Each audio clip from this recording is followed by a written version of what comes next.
Hello everyone. Welcome to the fourth webinar in the Tech Talk series hosted by the IEEE student chapter at IIT Indore. Today our speaker is Dr. Avyartana Ghosh, a postdoctoral fellow at the Inter-University Center for Astronomy and Astrophysics, IUCA, at Pune, where she works for integration, alignment, testing, and calibration of the flight and qualification models for the Solar Ultraviolet Imaging Telescope, that is SUIT. She also works on solar observational projects based on satellite data from existing solar missions. She did her PhD from IISER Kolkata in imaging instruments for the same telescope. And before joining her PhD, she did her MTech in radio physics and electronics, specializing in space science and communication technology. We want to thank Dr. Ghosh for taking the time to join us today. And without further ado, I would invite her to begin with the webinar. I'll also request the participants to keep their questions for the speaker till the end of the sessions, and we can go ahead with this. Over to you, Dr. Ghosh. I'll mute myself now. Thank you very much. Hi, this is Avyartana Ghosh, and I'll be talking about the Solar Ultraviolet Imaging Telescope, which is my work from my PhD tenure till now, and it is a satellite. It's an imaging satellite on board Aditya L1 mission, which is ISRO as well as India's maiden mission from space, solely dedicated to solar observations. The primary collaborators are IUCA, ISRO, IIA, IISER Kolkata, and NCRT-IFR, IISER Pune. There are various science collaborators like PRL, Max Planck, and Udaipur Solar Observatory. So Aditya L1 mission is the first space-based dedicated solar observatory, as you can see. And it is multi-institute and research organization collaboration, where ISRO is providing us many of the technical support, as well as satellite and launch vehicle. And they have helped us to design these payloads for onboard this satellite and design for a nominal lifetime of 5 years. So as you can see here, it's a cartoon version of the sun, where we can see that the sun is the center of the solar system. And we have the planets, where you can see the Earth also in this cartoon version. And there are magnetic field lines which are spreading across the heliosphere. And along these magnetic field lines, we have several phenomena which occur, like the shock waves are propagating towards the Earth, the solar wind propagates towards the Earth. These features are actually omnidirectional, but whatever comes towards the Earth are of particular importance for us. There are energetic high energy protons and ions which follow these magnetic field lines and come towards the Earth. And there are solar flares also, coronal mass ejections. These are all high energy events which cause disturbance as geomagnetic storms in the Earth. So basically, the Aditya L1 mission is a multi payload facility where we can address all of these phenomenon, all of these physical phenomenon that have an impact on the heliosphere as well as on the Earth. So basically, what we are trying to do with different instruments on Aditya L1 mission are understanding the structures in the corona. Corona is the upper atmosphere of the of the sun. And corona actually diffuses out into the heliosphere. So there is no distinct boundary between the atmosphere of the sun and the heliosphere. So it just diffuses out. And hence, the corona is of very much importance for studying. The origin and dynamics of these coronal mass ejections, flares, prominences, which are all features I'll be talking about in the later part of this talk. We also will have magnetic field measurements at L1 point, which is 1.5 million kilometers, where the spacecraft is going to be stationed. All these phenomena that I've been talking about have effects on terrestrial climate and space weather. Hence, they are very, very critical for us to understand for our GPS systems, our international space stations, etc. As well as they do cause geomagnetic storms, which disrupt communication and life on Earth as well in some cases. Different particle acceleration mechanisms, which are also there when the particles are accelerating along these magnetic field lines. So, and understanding the abundance of elements in the solar atmosphere and hence into the heliosphere. These are all the aims that Aditya L1 is going to be. Different payloads on Aditya L1 spacecraft are going to address to. So we have a suite of 7 payloads on board, out of which 4 are remote sensing payloads and 3 are in situ payloads. So the 4 remote sensing payloads are visible emission line coronagraph, which is VLC, the solar ultraviolet imaging telescope, which I'll be talking about in details. There's an X-ray, low energy X-ray spectrometer, which is SOLEX, and a hard X-ray spectrometer, which is Helios. There are 3 in situ measurement of payloads, which is the PAPA, aspects, and a magnetometer. This entire package is going to be placed at a halo orbit around the Sun Earth L1 point, which is the Lagrangian 1 point, 1.5 billion kilometers away from the Earth, midway between the Sun and the Earth. So this is a cartoon version of different payloads. So if you can see my cursor, this is the spacecraft, the entire spacecraft, where the solar panels have been closed in this figure. This is the VLC, which is the coronagraph. This is the suit. Then we have the PAPA here, and on the other side, on the back side, you have the aspects here, Helios here, and you can see PAPA as well here. And there's the magnetometer boom coming out from this region. So you can see the remote sensing and in situ payloads have been marked here. So why do we actually need to see the sun, and that too from space? We all know from school, we have been taught that sun is the most important primary source of light and energy on Earth. But apart from all those regular and most important things, the vital things for sustenance of life on Earth that we know, solar physics is very important because it is the cradle of physics, which is sun serves as the closest laboratory for us to understand many of the phenomenon of physics, many of the things of physics, which we can't really do it on in laboratories on Earth, or we can't even think of, like the scale, the dimensions. And so you can see that this is a version where I've shown what are the things you can do with solar physics, why solar physics is important. So you can study plasma physics, you can study molecular and atomic physics, fundamental physics, where you can see neutrinos, where you can see stellar evolution. This is a very, very good, and it is the closest star that we have. So you can see every feature on the sun, all the phenomena that happens in stellar evolution, they can be seen very clearly from the sun, where you can spatially resolve solar observations, unlike other stars which are so far away that you really take star as an integrated source. Then you can have the studies of how the heliosphere is affected because of the sun, the role the sun plays in maintaining the solar atmosphere, sorry, in maintaining the heliosphere or the solar system itself.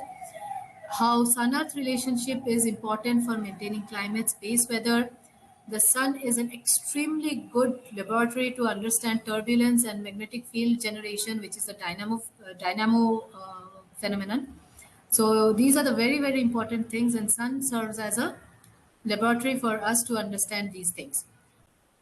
The sun emits in the full ultraviolet electromagnetic spectrum that you know. So it starts from the gamma rays and it goes all the way to the microwave. But unfortunately, many of these wavelength bands are not visible from Earth because of our atmosphere. That is the reason that we actually go into space, and this is very, very true for X-rays and UV rays, where only space-based observations are going to work because of our Earth's atmosphere, which serves as a protective layer against these photons. So if you don't actually know all the paths, all the waves, if you don't study the sun in all these wavelengths, what you basically get is the view of the elephant. This is a very famous poem that many of us have read in childhood. How 7 blind men saw the elephant. Nobody had a clear picture of what the elephant is, and whatever part they touched, they thought they had an incomplete view of the elephant. Similarly, if we see sun from the earth or only from space, but not combine them, then what we have is an incomplete picture of the sun, and we don't know what actually this giant in the solar system is capable of doing. So this is the sun. We are very familiar. Many of us are familiar with this. So you know the sun is a G2 spectral classification star, which is 4.5 billion years old. and it has a core where there is this nuclear fusion reaction occurring with temperature of more than 15 million Kelvin and a very, very high density. And from there, outside, there is this radiative zone just outside the core. Then there is a convective zone where plasma is actually propagating out towards the surface. The surface is known as the photosphere, and this marks the end of the interior of the sun and the beginning of the atmosphere. Something I would like to say in this context is that the sun doesn't have a very, very stratified atmospheric layer like that of the earth. Every like at a particular position in the solar atmosphere, depending on the temperature, density, magnetic field conditions, it could be very different, and there is no way you can say that the solar atmospheric layers are completely horizontally stratified. So outer, as you go out from the photosphere, you have the chromosphere, you have the transition region, and the corona, which are the three layers of the solar atmosphere. So here you can see the chromosphere, and then there is a very thin layer which is just about 100 kilometers maximum in height, which is the transition region, and finally you see the corona, which is nothing but this diffused light around the sun, which becomes very clear during eclipses. Many of you have seen eclipse images, and when the disk light is occulted, that is when you see the corona. Now, on the photosphere, on a regular day, you see a very dull yellow-colored disk in the sky. But what happens is sometimes we see these sunspots, which are black spots on the sun. They are very, very clearly visible if you use telescopes. But sometimes they are so large that you can actually see them with naked eye, and the entire Earth could fit in one such sunspot. There have been sunspot observations which have been so big that the entire Earth could fit into it. The Solar Ultraviolet Imaging Telescope focuses on the solar atmospheric studies, and I have mostly worked on solar atmospheric studies. Hence, I'll be discussing about the sun from the surface, upwards from the surface. So, generally, what you define the surface is where the opacity, the log tau, is 1 at 500 nanometers. So, how do you think the surface looks like? So, despite that, we see it as just a disk which is yellow colored or white colored or pale yellow colored. If you have a very, very high resolution imaging telescope, you will see that they are nothing but these convective cells which are bubbling up. There's plasma continuously bubbling up from the convective zone and reaching the surface in the form of these granules. So wherever you can see, this is a Doppler, this is an intensity map which has been taken at 525 nanometers by one of the instruments, which is the IMAX. And if you look at its Doppler velocity map, you will see that the region where plasma is actually coming up from the interior, those are marked by blue. And the region, so these are the regions where hot plasma is coming from beneath, and they radiate out the energy. And when they cool down, they sink along these red lanes, which are known as the intergranular lanes. So this is a typical picture of the solar surface when it is quiet and when there is no magnetic activity that you can see. When there are very strong magnetic activity present, you see something like sunspots, which I have already mentioned about. And if you go to a very, very high resolution instrument looking into these sunspots, you will see that it is a very, very vibrant and dynamic structure where you have fibrils, light bridges, umbral dots here, which are bright points. On the whole, the contrast is such that you will have an umbra in between in the central part, and surrounding will be a penumbra, and outside is the quiet sun. But even within the umbra and the penumbra, you will find that there are these bright spots, which are umbral spots. We will have these light bridges, which indicate some kind of flows, which magnetic fields, etc. Then the penumbra is there, where the evershed flows, where plasma is flowing radially.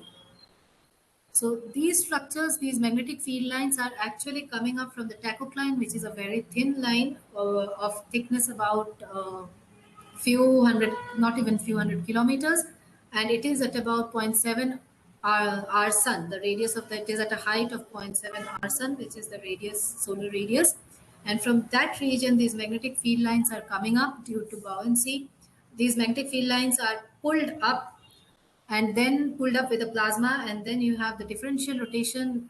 If you know the sun is a plasma body and it doesn't, since it's not a solid body, the rotation is not uniform across its all latitudes. So the equator rotates faster than the poles. So that gives rise to something known as the differential rotation, which you can see that the different layers are twisting, the different latitudes are twisting basically. And then there is this random foot point motions because of these granular motions. These are random, completely random. So all these three phenomena, the buoyancy, the magnetic field line, differential rotation, and random foot point motion, that leads to a phenomenon, that leads to a structure at the surface which is known as a magnetic carpet. This magnetic carpet, these magnetic field lines are omnipresent. They are present all over the surface of the sun.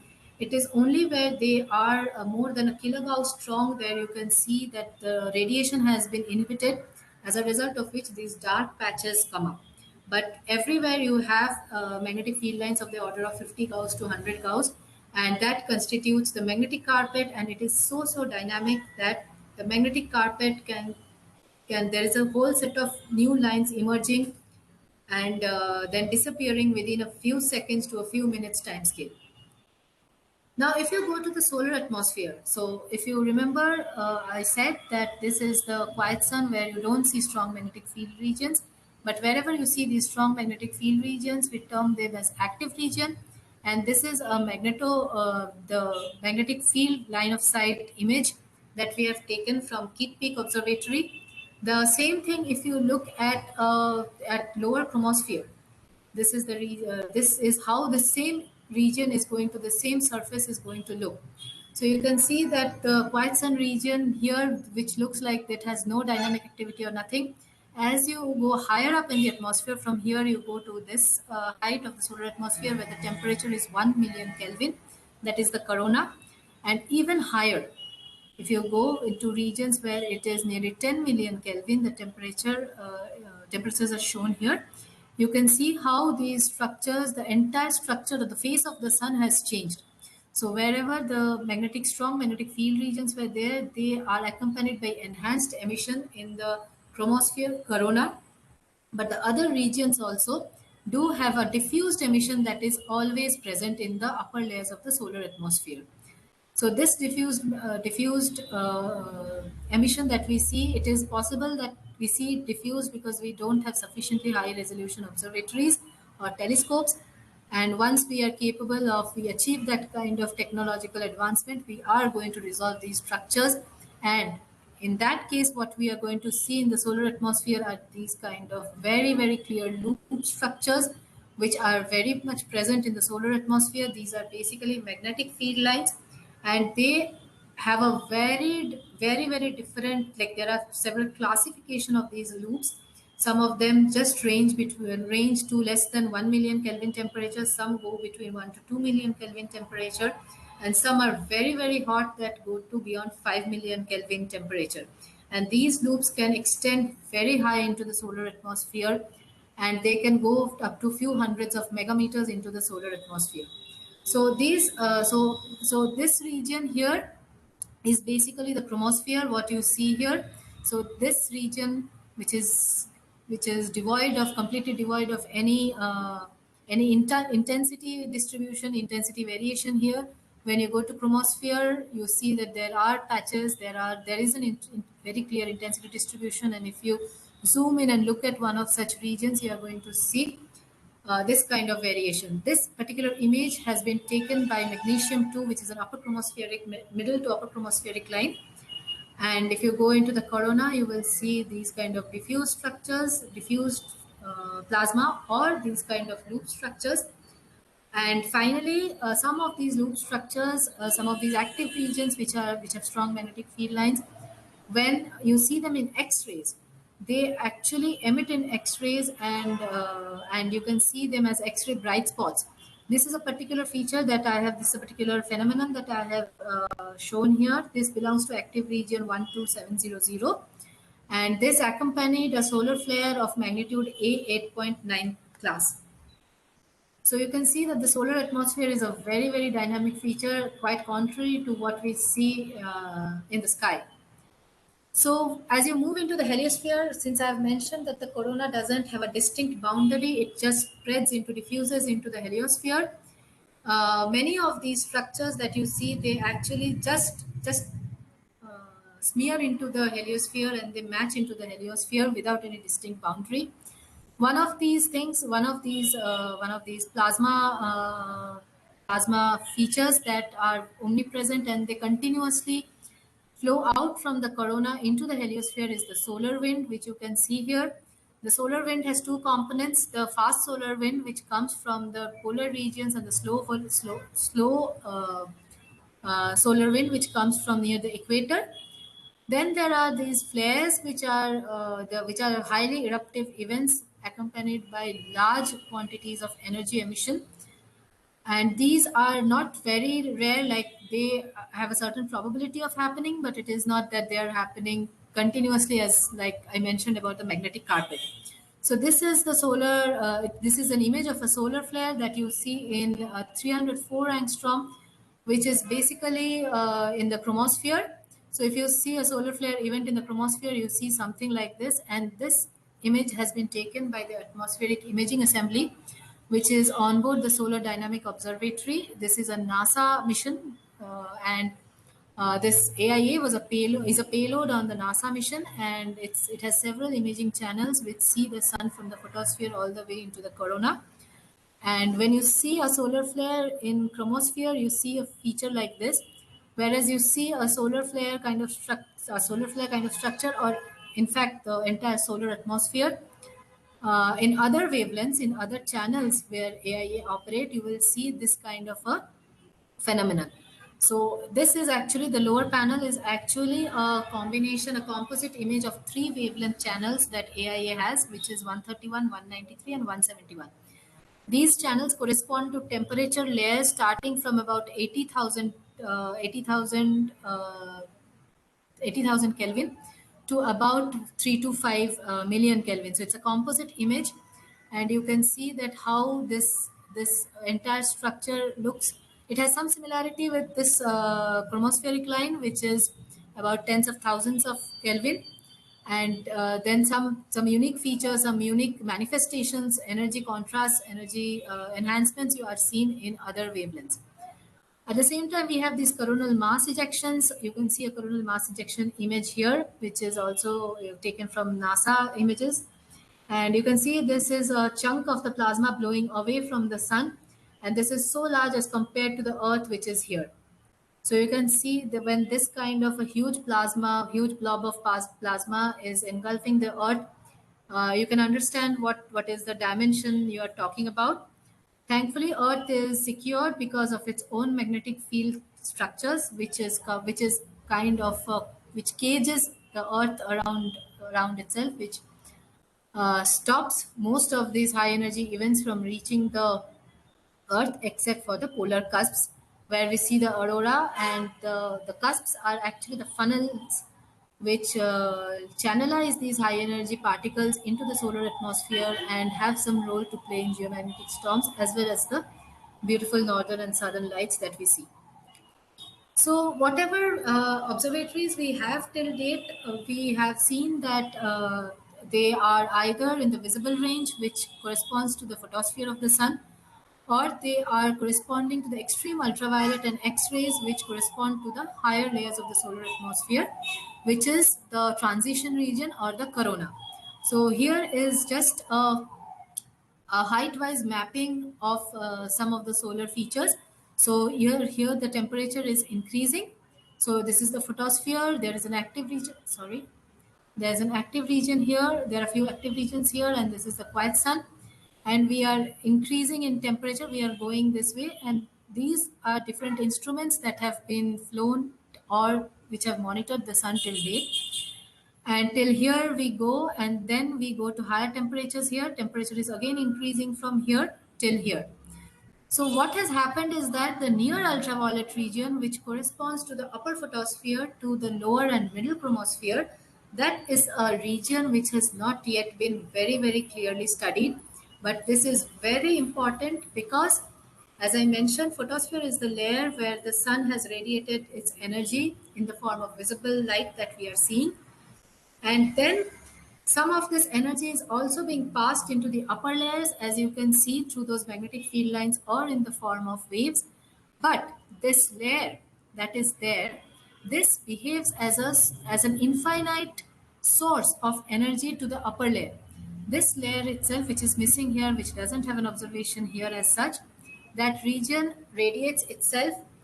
Most of the energy that has been coming from the photosphere from beneath is given up as visible light. In spite of that, there is a sufficient amount of energy which is being passed on to the higher layers of the solar atmosphere, which sustains the chromosphere and the transition region as well as the corona to be close to 1,000,000 degree Kelvin at ambient conditions as well.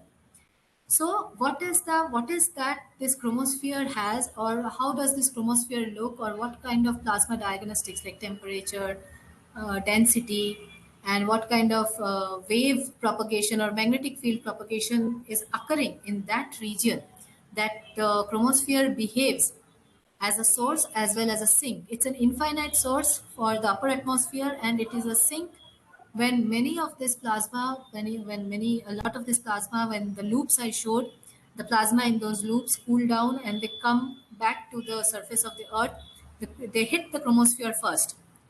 So this serves as a sink also for mass when it is falling back to the sun. So this region has not been studied very well. Only there is one instrument which is known as the IRIS. This is the interface region imaging spectrometer. They have some observations of this region, this missing region here. And then there were two balloon-borne missions in 2009 and 2011, which had this sunrise filter imager payload, and that has observed some parts of the sun in these 2 years, in these two missions. But as you can understand that it was a balloon-borne experiment. It was a balloon-borne experiment, so it had a very limited time frame, as well as it had a very small field of view near the disk center. So, in like in contrast to AIE or other instruments which has seen the sun full disk and with high resolution over prolonged period, like the SOHO, many of you know about the SOHO or the SDO observatories, Hinode observatories. Several observatories have been there since the 70s. It began with the Skylab mission. So you can see that unlike all these other wavelength channels of the sun, the other layers of the sun, this has been a pretty much neglected region. And this is where our solar ultraviolet imaging telescope is going to fit in. So basically, this is the region here that I have shown, that this is actually a height versus temperature and electron density map of solar atmosphere. So this is the photosphere. You go higher into the atmosphere. This is height, and this is log T. This is temperature. So there is photosphere here. There is a temperature minimum at the junction between the photosphere and the chromosphere. And then there is this slow rising of temperature in the chromosphere, which is attributed to shock dissipation phenomenon of acoustic waves in this layer. And then there is this transition region where you can see that the temperature shoots up from about 20,000 Kelvin to 1,000,000 Kelvin. And you can see that it is not very thick. This is also a very, very thin layer. And corresponding to this, you can see that the electron density as well as the hydrogen density have fallen drastically in this particular region. And then we go into corona.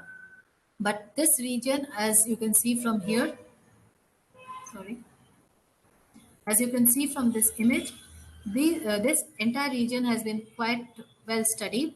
What we now need, and since photosphere emits invisible, a lot of terrestrial observatories are there, with which we have done a lot of studies about the photosphere. What we have been missing is this layer in studies. So as a result of which, if we now have this suit with a good spatial resolution, you can see that we can have a complete mapping of plasma density, plasma temperature, dynamics, and coupling of energy all the way throughout the solar atmosphere.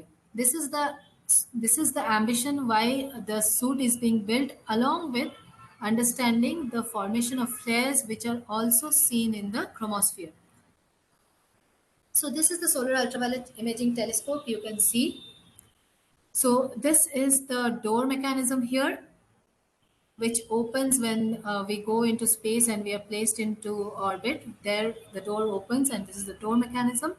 There is an external baffle here. Then we have a thermal filter assembly. A thermal filter assembly is basically an entrance aperture filter which cuts down the visible light that is coming. If you can remember the solar electromagnetic spectrum, you remember that the visible part of the spectrum is very, very, very thousands of times stronger than that in the UV. So we need to cut down that visible light, and the infrared light, of course, which follows the visible range. From there, light falls onto this. From there, light falls onto this primary mirror assembly. This is a primary mirror which has a clear aperture of 141 mm. From here, light falls on the secondary mirror assembly. This is the secondary mirror here, which has a clear aperture of 44 millimeters. And then light passes through this vane shutter mechanism here. There is a vane shutter mechanism which rotates to let light pass through this aperture here. So whenever this is blocked, light doesn't pass, and whenever this is open, light passes through this region. Then we have a set of calibration LEDs, which is basically these are used time to time for flat fielding purpose. Then we have two filter wheels which have 16 slots, and these have science filters of different imaging channels, imaging wavelengths, which correspond to different heights of the solar atmosphere that we want to image. After that, we have a focusing. I'll be talking about all these in details. This is just an outline of the telescope. Then we have the field corrector lens here, and this is the focusing mechanism. And then the detector assembly, which is a E2V CCD, 4K by 4K CCD. And finally, we have the front-end electronics board at the end of this entire ray path. So basically, this solar atmosphere, this solar ultraviolet imaging telescope is going to see it's going to map the solar atmosphere in this way, height-wise, from the photosphere till the upper chromosphere. This part is already very well known. We lack on sufficient information of these layers. That's why the solar ultraviolet imaging telescope is very, very crucial.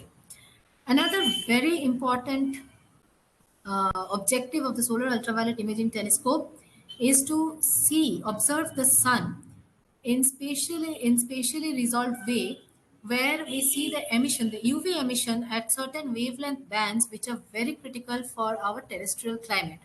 There are three wavelength bands which are very, very important for ozone formation, ozone dissociation, and oxygen formation in our atmosphere. And you can very well understand that has a very crucial role to play in terrestrial climate. And this solar ultraviolet imaging telescope is for the first time going to image the sun spatially resolved as a function of space, as a function of magnetic field strength, as a function of intensity variation on the sun. We are going to observe the sun in these particular wavelength bands and understand how the UV emission variability changes our terrestrial climate. So basically, if you study about the dynamics and coupling, so SUIT is basically about studying the dynamics and coupling of mass and energy in the photosphere and upper chromosphere, and the role of magnetic fields in that, the energetics and evolution of prominence and flare eruptions, which are high energy eruptive events occurring in the solar atmosphere. I don't know, this is loading. So these flare observations, just a second.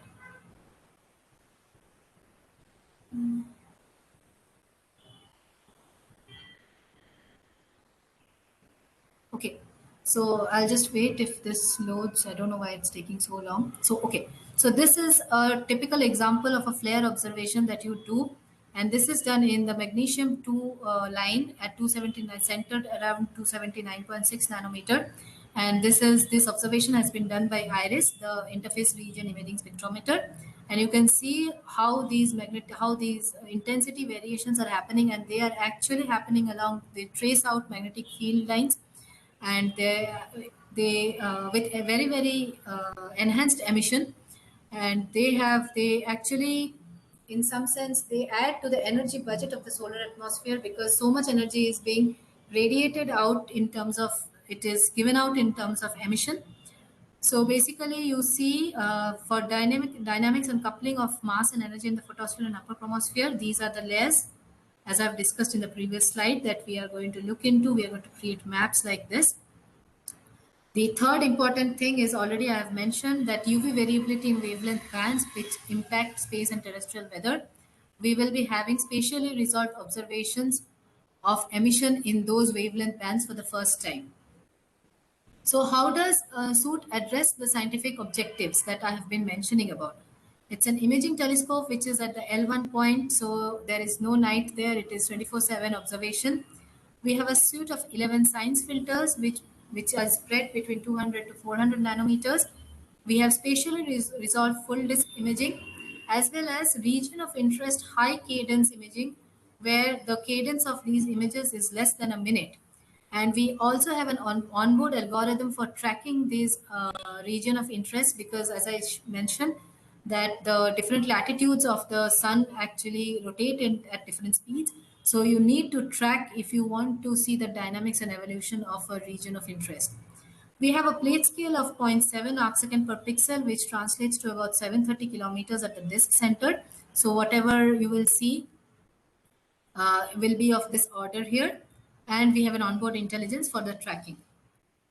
So this is the solar ultraviolet imaging, this is the solar electromagnetic spectrum here.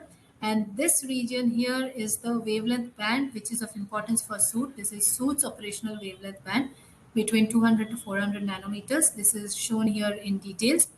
And you can see that the solar emission itself has changed by a factor of nearly 20.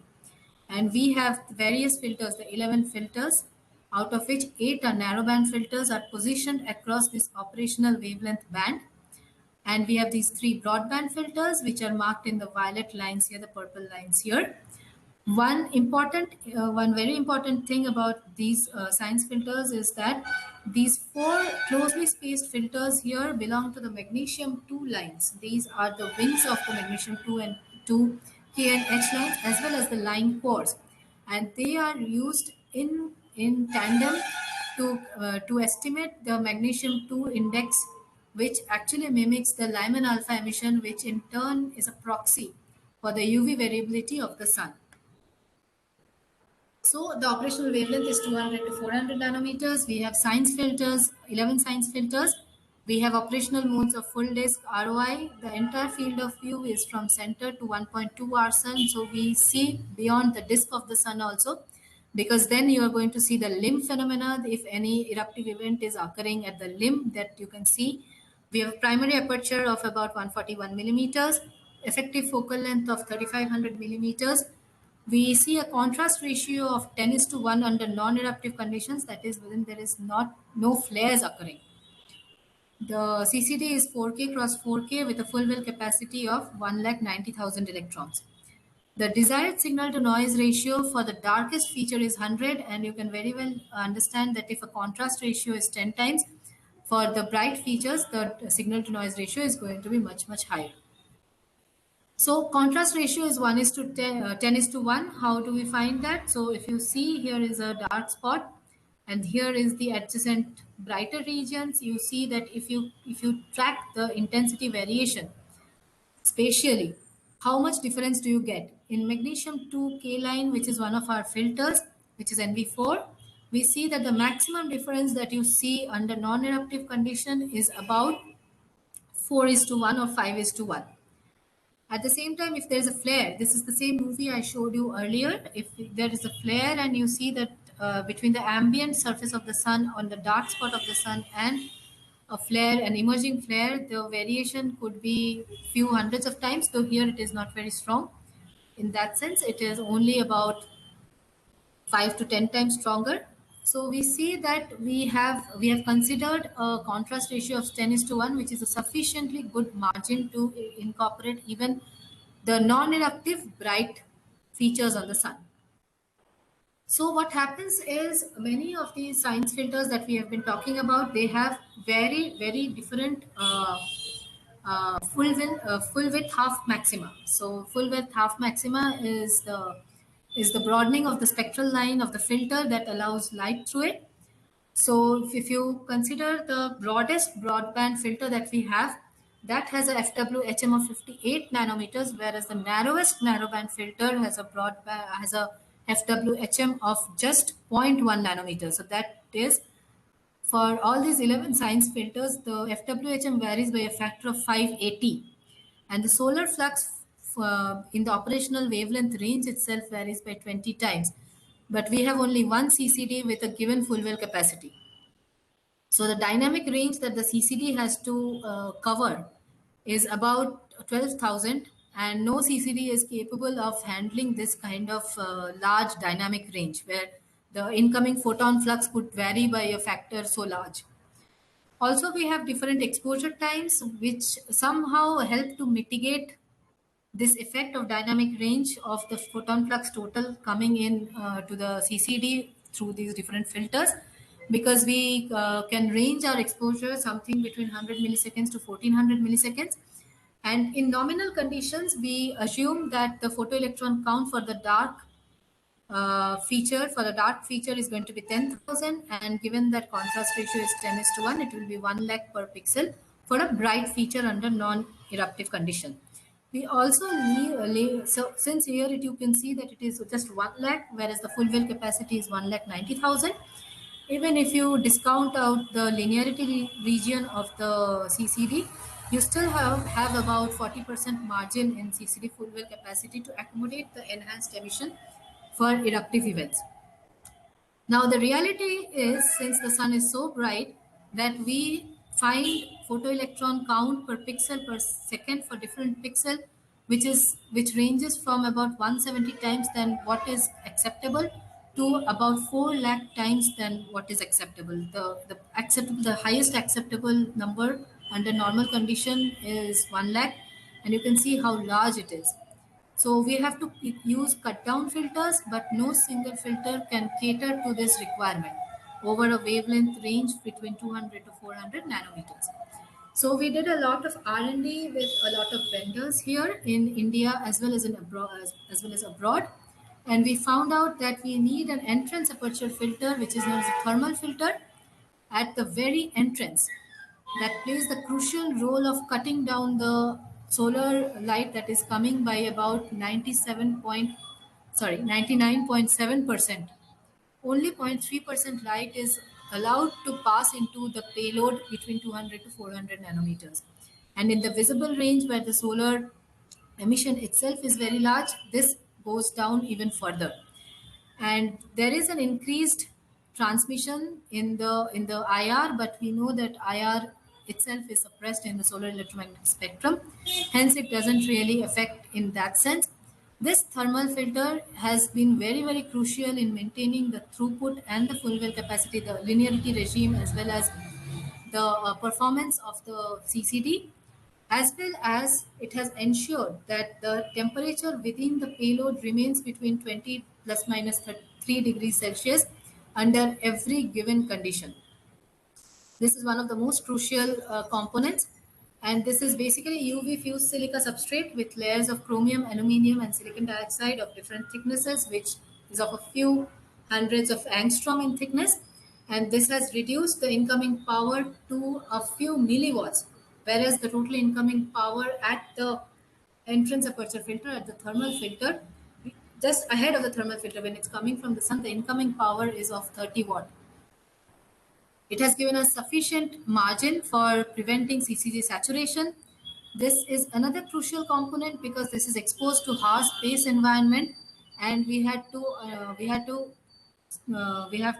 conduct very rigorous environmental and high energy proton and gamma radiation tests on this particular component, so as to see that there is very little damage done because of these events on this component, and the overall performance of the telescope is also not hampered much.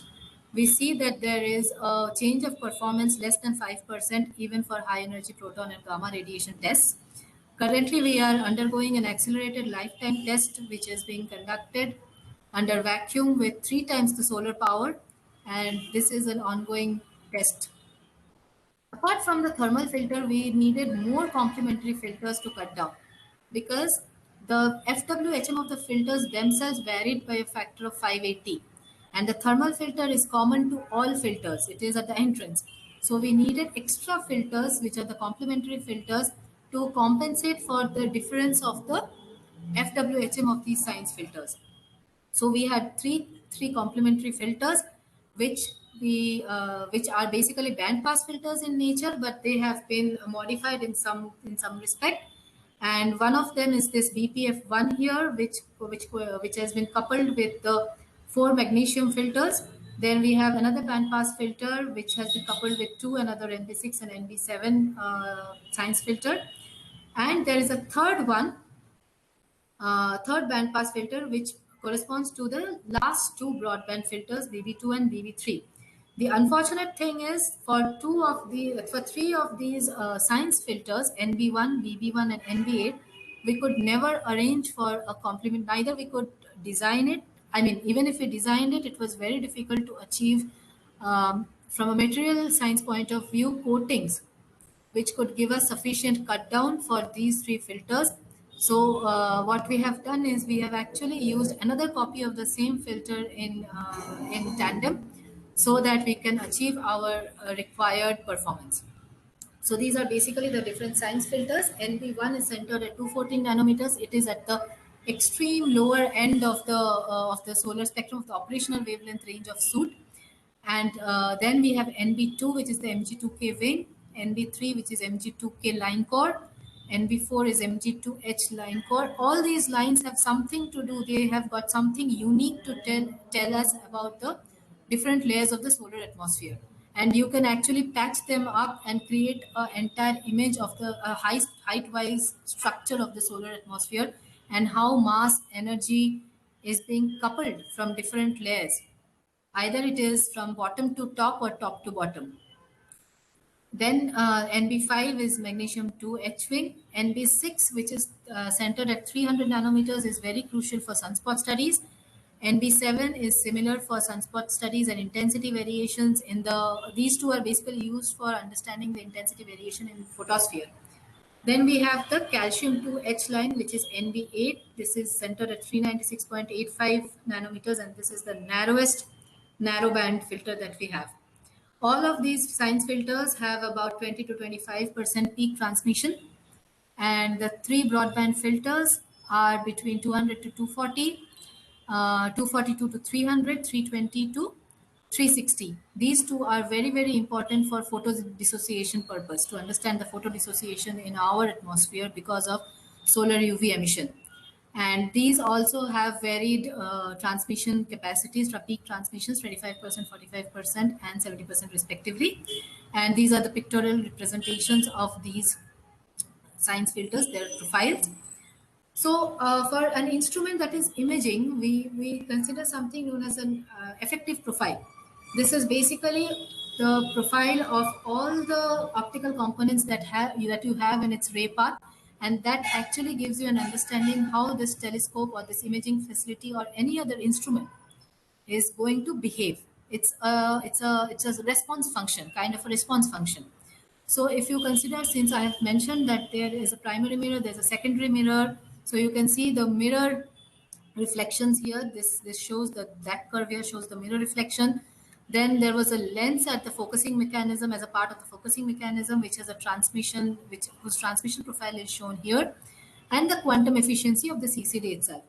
So if you take into account the aperture area of the telescope, which is 0.0156 square meters, because it's just 141 millimeters in the clear aperture is 141 millimeters. Corresponding to it is the pi r square is the area, and this is a part of the sun that falls on 1 pixel of the square box, the resolution element on the sun that corresponds to 1 pixel on the sun on the CCD. Sorry. So that effectively, if you multiply those two parameters with the net response of all the optical components, you get what is the effective performance of the instrument, and this gives a throughput. So why and how are these filters and solar observations, like how are we going to relate these filters with the solar observations? So if you remember, I told you this is the solar surface, which is the photosphere, and NB6, NB7 here is used to understand the photospheric intensity variation at the surface. Slowly, these are the magnetic field lines that are going up from beneath the surface, and as they go up, they drag along with themselves the plasma, or it's the other way around. The plasma drags the magnetic field lines. So here there is a strong magnetic concentration here, and as they go up, the magnetic field lines diverge, and it forms a canopy kind of structure here. So when you go up slightly higher, which is the upper photosphere, this NB1 comes to use, where you can observe the upper photosphere with NB1. Then is the NB8, which is the calcium line. These two are very crucial lines for understanding how what is the remnant condition after the granules have given up their energy in the form of radiation. Here is the layer. This is the layer where these waves which have been propagating along these field lines, they also undergo steepening. And ultimately at the middle and upper chromosphere, these waves which have been carried along with these field lines, they dissipate energy by the formation of shocks. And the NB3, NB4, which are the two magnesium 2 line cores, those two filters are used to study this particular layer where the shock is formed. So basically, this is the effective area curves. I won't be going into details of these, but if you see the background red curve for all these plots, they stand for the solstice solspec solar flux, which has been it's an integrated solar flux taken from two archive solstice and solspec, and on top of that, the blue curves that we see, they are the effective profiles of these particular science filters. And here, this NB6 and NB7, which give high contrast intensity images of the photosphere, they have effective FWHM of 1.5 nanometers. Though I have been saying it is about we say theoretically it is about 1 nanometer, the FWHM. But when you take into account all the response functions of all the components that you have, the optical components, you get slight deviation, and generally it's never on the lower side, it's always on the higher side. And we have achieved effective FWHM for soot in these two particular filters as 1.5 nanometers. Then there is this NB1 and NB8. Just now I showed you this magnetic canopy figure. There, the immediate filters, which can see the immediately higher layer, are NB1 and NB8, which sees these upper photosphere and lower chromosphere. These two filters are very, very important because they see something known as the reverse granulation. So once the granules, which are the hot plasma carrying the energy, once they give up their energy, they go up. They lose their energy in the form of visible light, and then these same granules start looking darker, and the intergranular lanes which have the cooler plasma, they start looking brighter. So that is known as the reverse granulation phenomenon, and this reverse granulation has not been very well studied, though a lot of simulation and modeling has been done. And we expect that soot observations are going to give you a very, very good observational support for this kind of feature. Then we have the two magnesium line cores, Mg2K and Mg2H, which correspond to the NB3 and NB4. These lines are very, very important, as well as they have a strange feature that they have actually double peaked line profiles. Though it is not very clear here because we are considering, sorry, because here we are considering the soot profile. Here you can see, if you go into this, if you zoom into the solar spectrum, you will see that these spectral lines, these channels, they are actually double peaked. So it has a hump and then two peaks. This is the K line, and then this is the H line, which corresponds to NB4 here.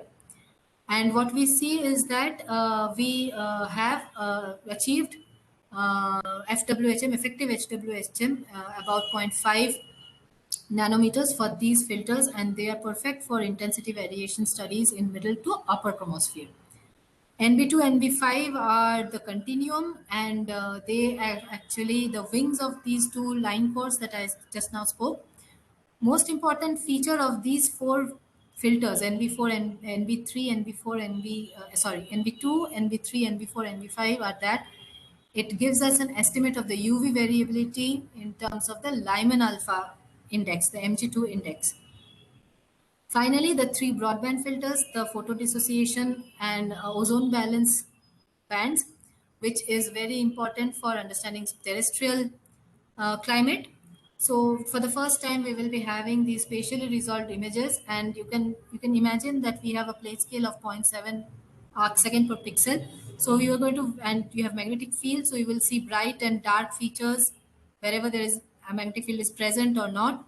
And at the same time, you will know that the emission, how the emission in those particular bright or dark features, they affect our terrestrial climate. So this is very important for climate studies. With all these filters and all that I have been talking about till now, the effective profile and profile, the optical components, we have been able to achieve SNR of about 50 to 120 per resolution element at the beginning of lifetime.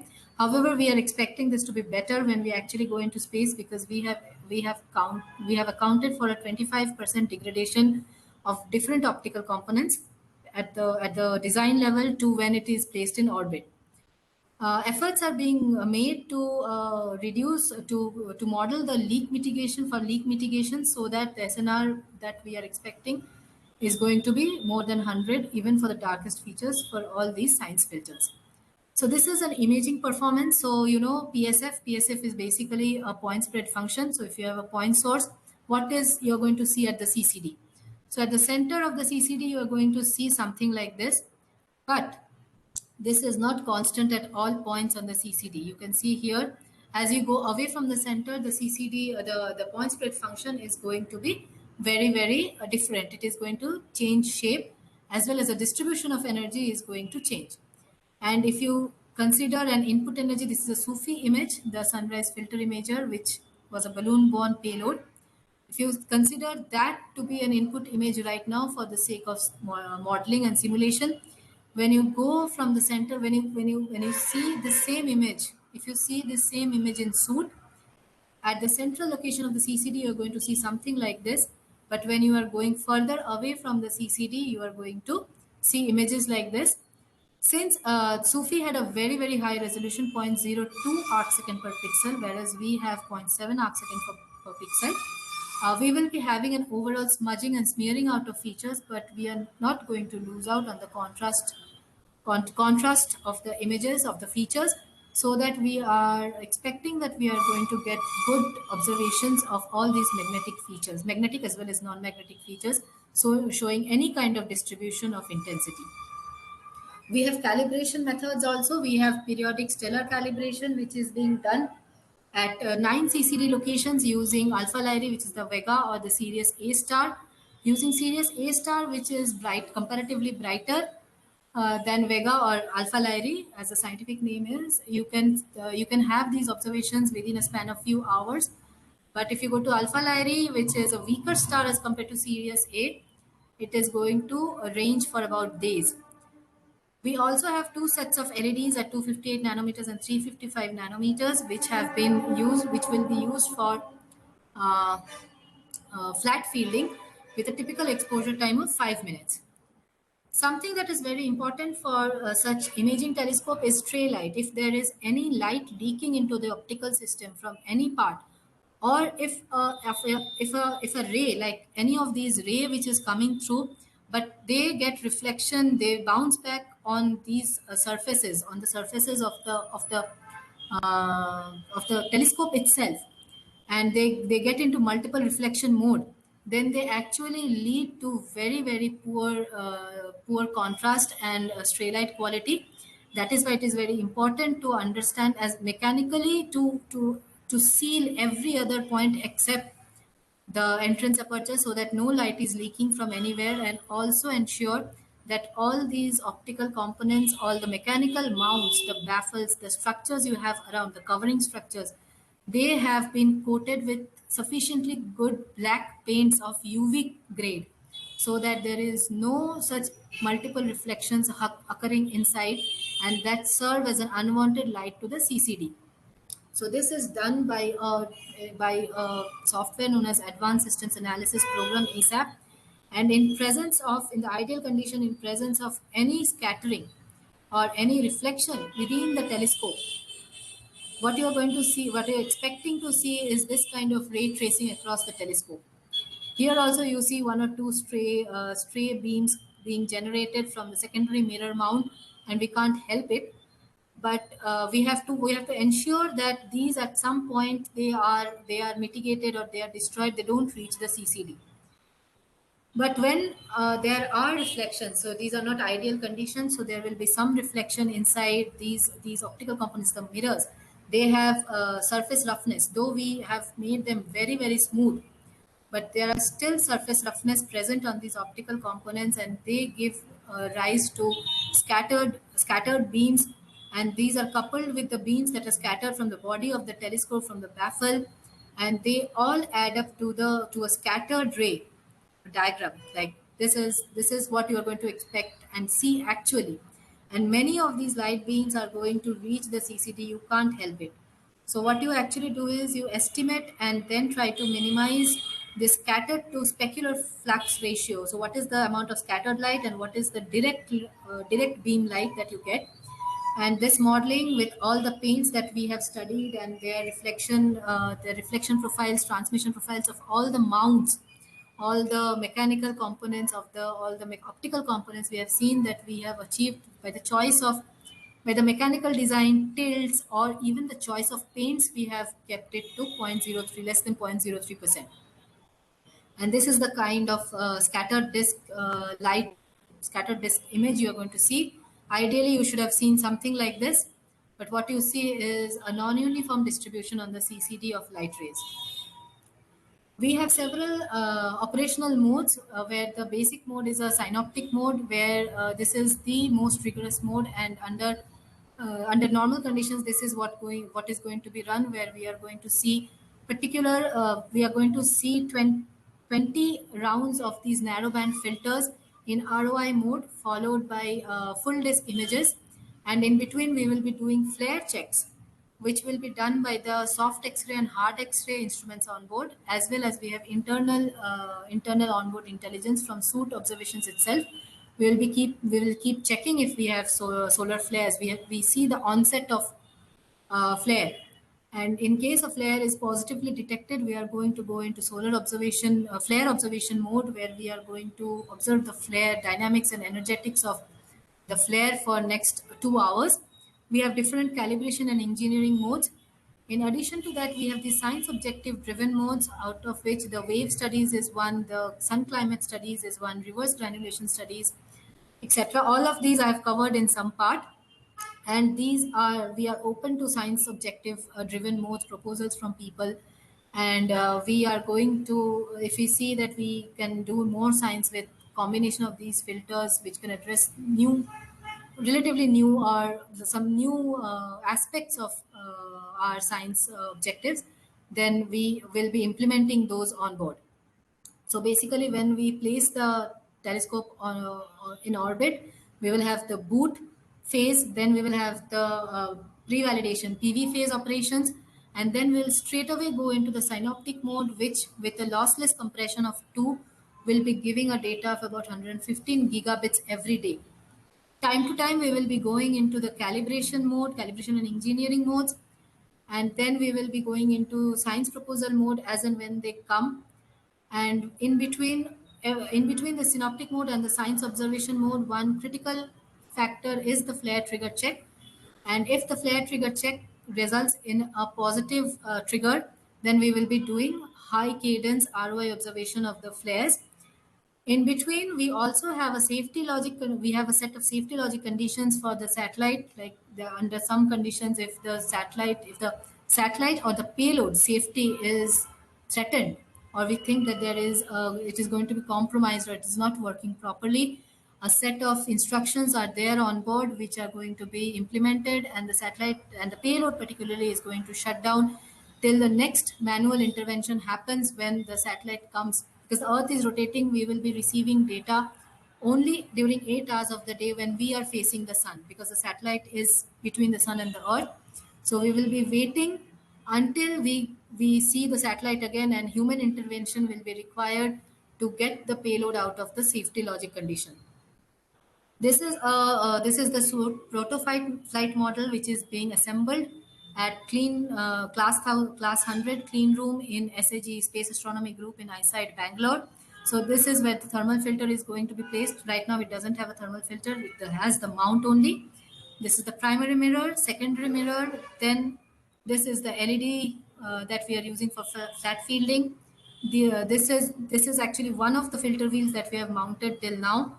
Then we have the focusing mechanism, and finally we are using a dummy detector here and taking images with an interferometer laser source at red light for the current purpose.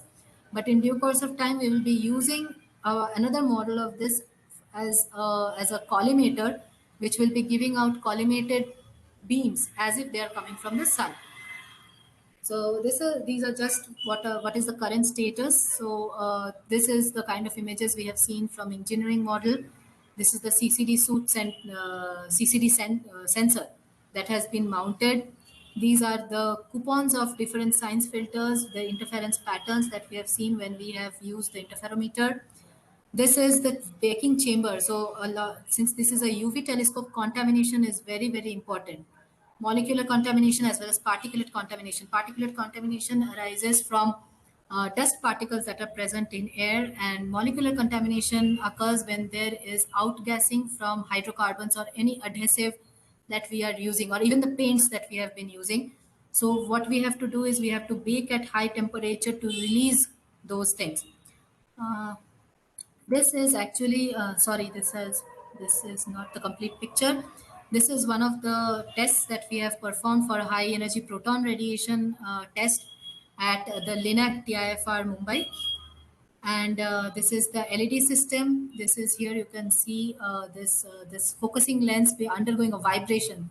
These spacecrafts, when they exit the Earth's atmosphere, they have a very, very strong shocks, mechanical shocks present. So we mimic that condition in vibration tests, and we see that whether the mounts have been tightened properly, the optical components have been mounted properly, and they don't break away or they don't suffer any damage, or even because of this shock, these places where they are mounted or glued, they are not disturbed in such a way that the overall imaging performance of the instrument goes bad. So these are our people, including myself. We are working in class 100 lab, and the work is currently in progress, as you can see. So we have this joint observation with many other telescopes. I've already mentioned that we have these collaboration already with our internal payloads in the sense on Aditya L1, the soft X-ray and hard X-ray telescopes for the flare trigger. We will have collaboration with the coronagraph because we will be seeing the disk, and then coronagraph is what occults the disk and sees the outer part.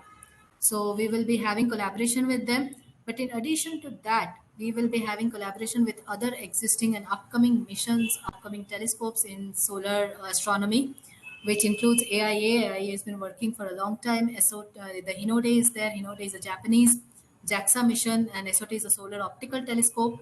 We have the HMI, which is the helioseismic magnetic imager. That gives very, very good magnetic field measurements of the solar surface, and they have a plate scale of zero point 0.6 arc second per pixel, which is very close to ours, so we can see the magnetic mapping very nicely.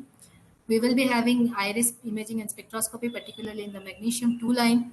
We have this Dekist imager, which has come up very recently, and spectropolarimeter, and they are very high resolution. We have our Indian facility, the multi-application solar telescope MUST in Udaipur, which sees the sun in G band, which corresponds to the NB6 filter of ours, and the H alpha.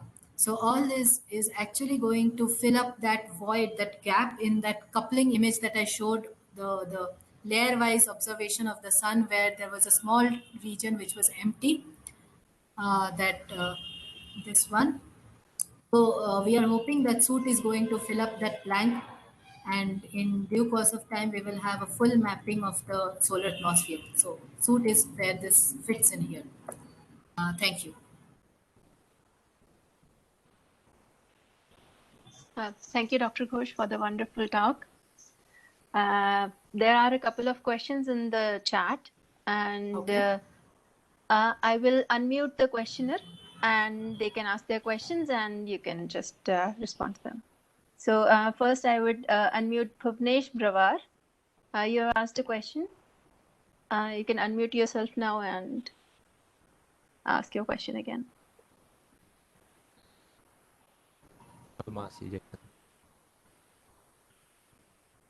Hello, Bhuvnesh. You're not audible properly. Can you repeat?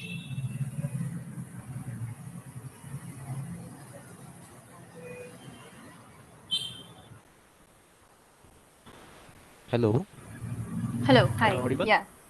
Yes, you're audible now. Yeah. What are the differences between solar wind and CME? So solar wind is an omnipresent phenomenon. It is always present and it is emanated from all parts of the sun. So it is at the poles, at the equator. It is always there. It is just flowing out continuously, streaming out of the sun. Whereas a coronal mass ejection is a comparatively rarer event, which is and solar wind has doesn't accompany very large emission of high energy particles or very large high energy content. But CMEs are comparatively rarer events which occur at specific points which correspond, which in most cases they correspond with active regions where magnetic field topologies are more complex and much more dynamically evolving. And these coronal mass ejections, you can see just a blob, just like it breaks away, chunks of the plasma breaks away, and along the magnetic field line it will start propagating into the heliosphere with very high energy and high energy particles content in it.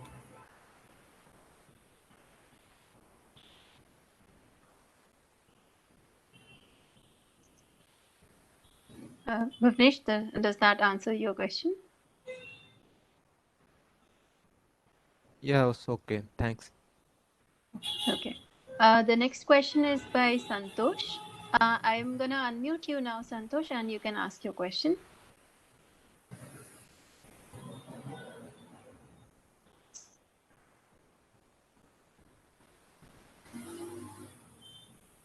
Am I audible?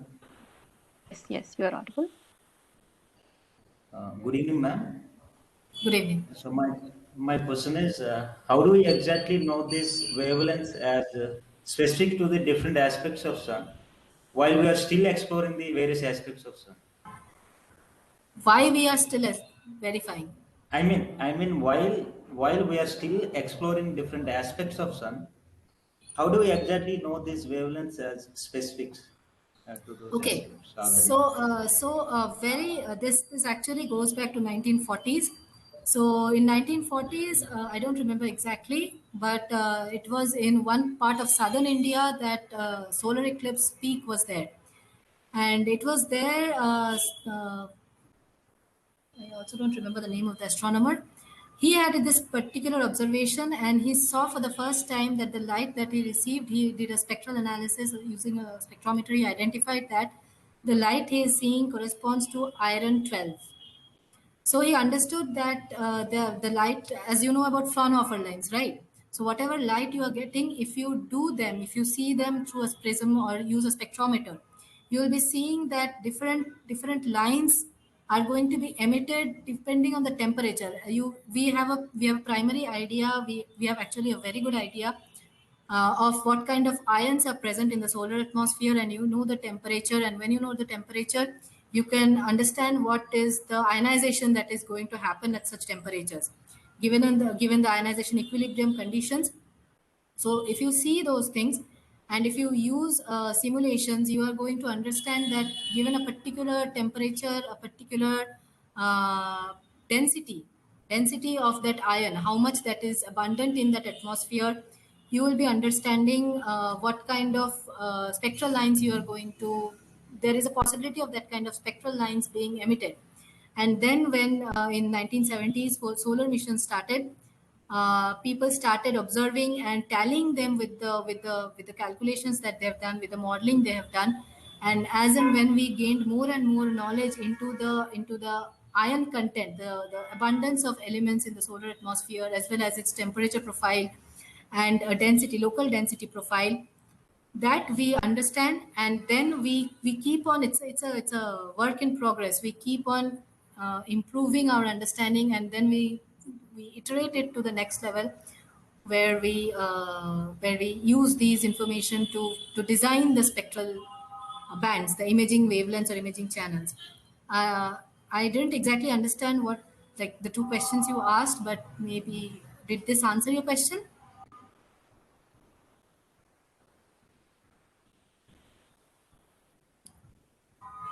Hello?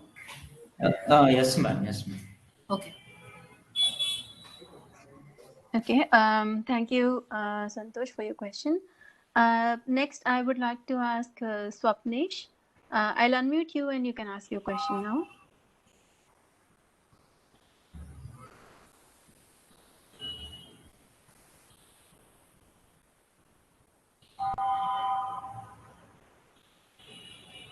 Hello. Hello, am I audible? Yes, you're audible. Yeah, thank you for talk. So I wanted to know why the temperature shoots up after the chromosphere. So after the chromosphere, we have some kind of discontinuity. Okay. So this is one of the questions that scientists are still working on, and this is known as the coronal heating problem, and this is one of the most important and sought after question in solar physics. But what we understand is, till now, what our understanding has been, that there are several components to this temperature shooting up phenomenon. This could be due to waves. So waves are carrying this energy to the upper layers, and as it takes this energy to the upper layers, as I spoke about the steepening and the shock formation, energy is dissipated slowly, and depending on the density of the region of the layer of the solar atmosphere, there's a cutoff frequency, and also the magnetic field orientation. If their magnetic field lines are vertical, or the magnetic field lines are tilted, like they are bent, the inclination, this gives rise to very different amount of waves that are propagating upwards because of the cutoff frequency.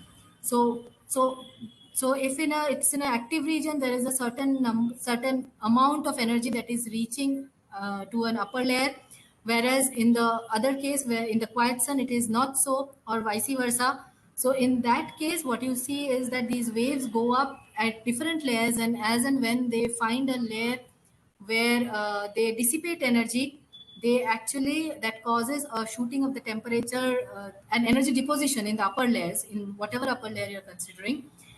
Then there is something known as a nanoflare hitting. So these magnetic carpet that I was talking about, this magnetic carpet, these magnetic field lines, they go very high into the solar atmosphere. Some of them are thousands of megameters high. So when these magnetic, due to this rapid foot point motion, due to these convective granules that are there at the foot point, and they are randomly moving around, what happens is, then some of these granules have embedded magnetic field lines. What happens is that they come very close to each other, and at a critical angle, which is close to about 4 degrees, if two magnetic field lines come close to each other, they actually give rise to reconnection, and this reconnection leads to eruption and, like, reformation of these magnetic field lines, while releasing the trapped energy there. So when these phenomena are very strong, these can actually lead to flares. But under normal condition, even at this condition, in the sun, this magnetic carpet, these hundreds and thousands of magnetic field lines are undergoing these reconnections on a tiny scale, and it is like, it's a small firecracker going around during Diwali. So that's on the floor. So these all nanoflares, these are called nanoflares. So they are not very high that they are going to disrupt our heliospheric dynamics or anything, but they actually release energy into the solar atmosphere. Then there is another phenomenon. There are multiple phenomena. I'm just talking about 2-3 important ones. Then if you say that, suppose some of these nanoflare events, or an actual flare has happened. A nanoflare is 10 to the power 9 times weaker than than an actual solar flare. So even if a nanoflare is happening, or a particular proper flare is happening, then what happens is at the cusp point where these magnetic field lines are reconnecting, these high energy electrons, they actually go and hit the chromosphere. The chromosphere is like a jelly. It's much thicker and denser than the corona. So when these high energy particles, because they have just been released from magnetic field lines, so they have all the trapped energy with them, and they just hit the chromosphere. And when they hit the chromosphere, it is chromospheric evaporation, the region where they have hit the chromosphere. Plasma from that region again shoots up, and this plasma also is carrying somewhat energy with itself. So this is known as a phenomenon known as the chromospheric evaporation. So all these features, they have contributed. The proportion of their contribution as a function of magnetic field strength or topology is still under consideration, but it is very well known that it is a combination of magnetic fields, waves, flares, nanoflare heating, chromospheric evaporation. All these contribute to some extent or the other into this cause why solar atmosphere is hotter than its surface, much, much hotter than its surface. Okay. Thank you. Thank you. Thank you, Sapnesh. Bhuvnesh has a follow-up question, so I'm quickly going to unmute him and he can ask that. Hello, am I audible? Hello? Hello, Yes. I'm audible. Yes, you're audible. Are the active regions localized or they change position? As we see every time they are same strips on the sun. No. They randomly come up at different locations because of this magnetic field strength, this random foot point motion wherever there is a twisting and stress developing because of this twisting and everything. And these doesn't have specific locations, though in latitude they are confined to plus minus 30 to 35 degrees. So, but they can come up in any longitude wise, they can come up at any place within this latitude belt. And if you mean by change position, of course, they rotate as the sun rotates. So you will see such active regions tracked from the east limb to the west limb. So longitude wise, you will see as the sun rotates, these features also will rotate like this. They will come from when you see this limb of the sun, you will see them for the first time. And as the sun rotates, you will see that because of differential rotation, these structures are also moving, and then they will fade here. But if this is the entire sun's face, they are localized to this latitude belt, but they can appear anywhere in the latitude belt. Okay, thanks. Thank you. Welcome. Thank you, Bhuvnesh. There's another question by Sumanjit. I'm going to unmute him and he can ask his question.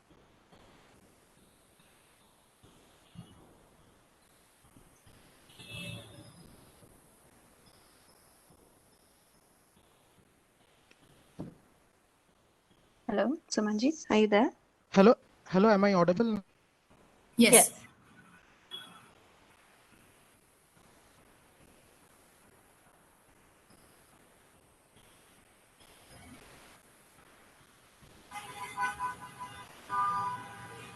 Sumanjit, we can't hear you right now.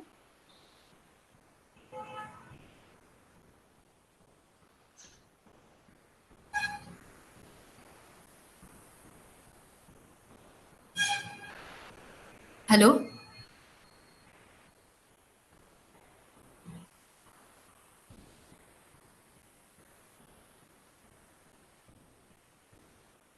Hello? Sumanjit, maybe you can type in your question and we can take it up from there.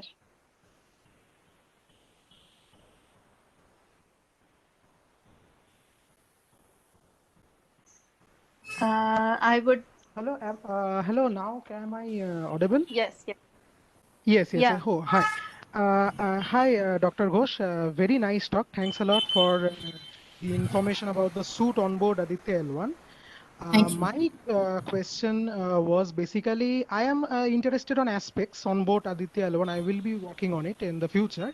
So as you were saying in the closing of your presentation that there will be collaborations with the other payloads like Solex and these Helios and Papa and all. I just was curious about the fact that how will the observations of the suit will be helpful from aspects point of view, because aspects, we'll be studying the ACPs, the solar energetic particles, and also the solar winds, basically the fast and the slow solar winds. And also the question is motivated from the fact of the solar terrestrial coupling. Basically, as we know that these particles, when they couple with the magnetosphere of the Earth, then there are the inflow of the plasma, and we have the geomagnetic storms and so on, space weather effect. So could you kindly please throw some light on that? Suit collaborating with aspects. Okay, so if you understand, I mean, SUIT is a remote sensing satellite, Yeah, remote sensing payload. So from L1 position, it is going to look at the image the sun, which is very far away, right? It is just imaging the sun. Whereas right. aspects is an in situ payload where it is Yes. going to count the particles and characterize the particles that is going to reach the L1 point, Right. right? So it's an Yes. in situ measurement. So what you can do is, since these solar energetic particles are mostly associated with these high energy events like Yes. flare and prominence Yes. eruptions, Yes. if you can have those images from there, and if you can have an estimate of energy that is released from the images, you can couple them with VLC image also, because VLC is going to give till 3 Okay. to 5 solar radii. So you will be Okay. seeing the region closer to the sun but in the heliosphere. So what you can do is you can see the image, like some event has happened, some flare eruption has happened on the Right. sun, and you see the image, and from the image you can see the UV intensity, and you couple it with VLC observation to see how it is propagating towards the L1 point or towards the Earth. And when you Okay. when you do that kind of estimate position, speed, energy of that kind of high energy event with VLC and SUIT, finally you can match it and tally it with the aspects observations in situ. Though I'm not very sure how much, I mean, there will be some contamination with other galactic sources, energetic particles Yes. also. Yes. Yes. So I don't know how exactly you are going to differentiate the two, like completely solar. This, how are you going to attribute that this number or this energy solar particles, solar high energy particles, are associated with the high energy event on the sun?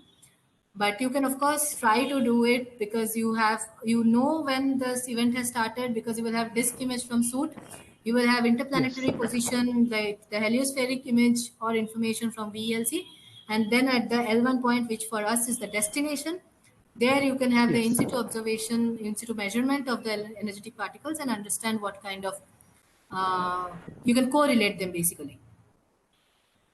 Okay. Yeah. Thanks. Thanks a lot. Thanks a Yeah, lot. welcome.